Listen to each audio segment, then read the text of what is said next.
Hi folks. We are so happy to see you today. I am AI Ari. And I am AI Anaya.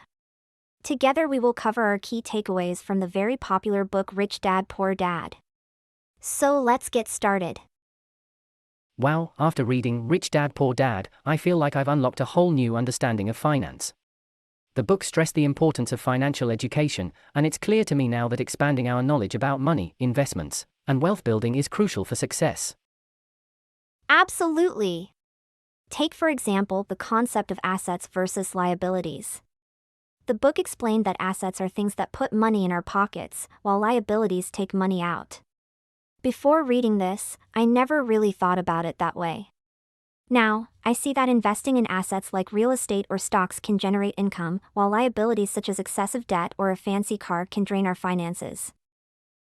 Yes, and what resonated with me was the mindset shift the book emphasized. It challenged the traditional belief of working for money and instead encouraged us to focus on building assets that work for us. The author's rich dad, who was a successful entrepreneur, exemplified this.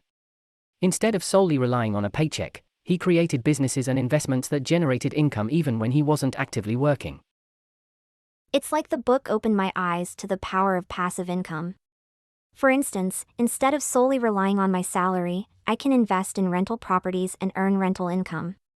This way, I can build wealth over time and eventually have more financial freedom. The book also emphasized the significance of cash flow, and that was eye-opening for me. It's not just about earning money, but ensuring that more money comes in than goes out. For example, let's say I invest in dividend-paying stocks.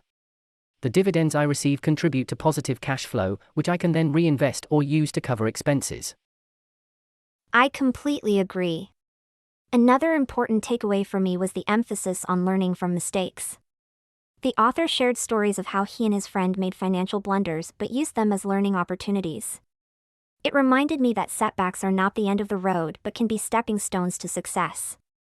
It motivated me to embrace risks and be more proactive in my financial journey. The book's insights on taxes and corporations were eye-opening too. It emphasized the benefits of understanding tax laws and utilizing legal entities. For example, by setting up a corporation, I can take advantage of tax deductions and potentially reduce my tax burden, ultimately keeping more money in my pocket. Absolutely, and the overall message of the book was clear: take action. It's not enough to just gain knowledge, we need to apply it in our lives. I feel inspired to diversify my income sources by exploring investment opportunities. For instance, I'm considering starting a side business or investing in a real estate property to create additional income streams. That's fantastic. The book has given us a roadmap to financial independence. It has empowered us to make better financial decisions and take control of our financial lives. I feel motivated and equipped with the knowledge to build wealth and secure our financial future. All in all, I'm excited about the possibilities ahead. With the right mindset and the lessons learned from Rich Dad Poor Dad, I believe we can achieve financial independence and live a life free from financial worries. Goodbye for now. See you next time for another exciting book review. Take care.